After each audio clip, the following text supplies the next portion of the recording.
In this session, Entering the Ark, we explore how you see others and how that vision shapes every relationship.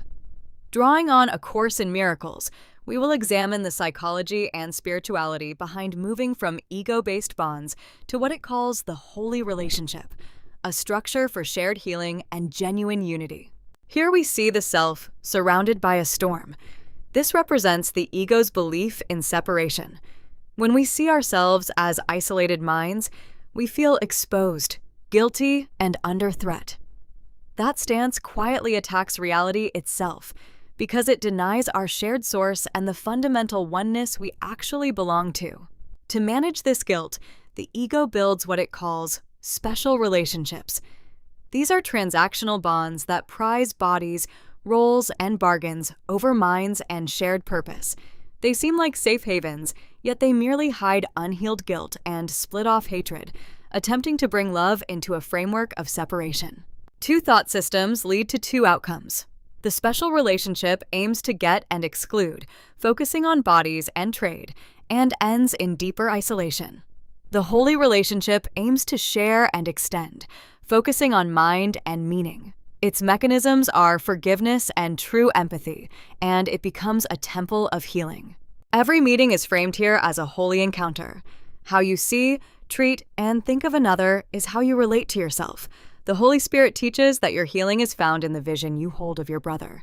Each interaction is therefore another opportunity to choose salvation together. The holy instant is a focused moment that suspends the ego's timeline.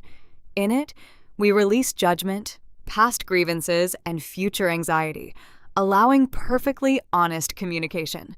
The only requirement is a willingness to hide nothing.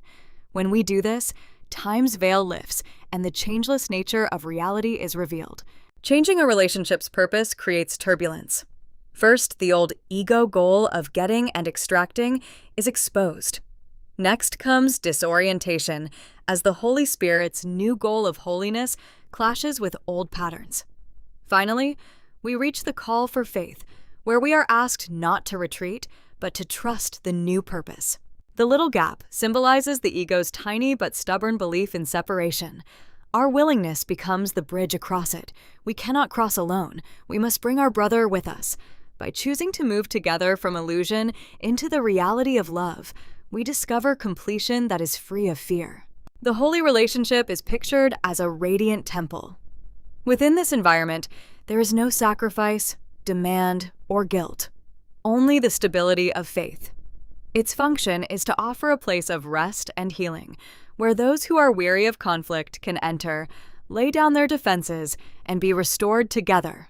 Here we contrast the ego's sight with the spirit's vision. The ego sees only bodies and flaws, holding others hostage to guilt. Spirit, however, reveals the great rays, the limitless light in each person that reaches directly to God. As the body loses its appeal as a tool, communication becomes truly free. Peace is always flowing, yet two inner obstacles block our awareness of it. First is the urge to reject peace, because guilt feels more familiar. Second is the belief that the body is the main source of pleasure and connection. True communion, however, transcends the body and is a joining of minds. Forgiveness is presented as a continuous engine. We first recognize a threat to holiness, then stop immediately. Next, we offer a little willingness to spirit, and finally the fearful instant is exchanged. True forgiveness is not excusing reality, but awakening from an illusion of harm that never truly occurred. Entering the Ark requires a shared invitation to the holy instant. It cannot come to one alone. Whoever is clearer in a moment of tension can lead by expressing the desire to share this holy instant with their brother. This joint request opens the relationship to a present experience of healing. Love sends out messengers. The ego's messengers search for guilt and return with evidence of fear. The spirit's messengers overlook guilt and bring back messages of kindness. As you consistently send out loving interpretations, your relationship becomes a happy learning space that quietly spreads joy to many others. The journey concludes in a quiet garden, symbolizing the peace of a healed relationship. Choosing the holy relationship transforms the barren landscape of separation into a shared haven.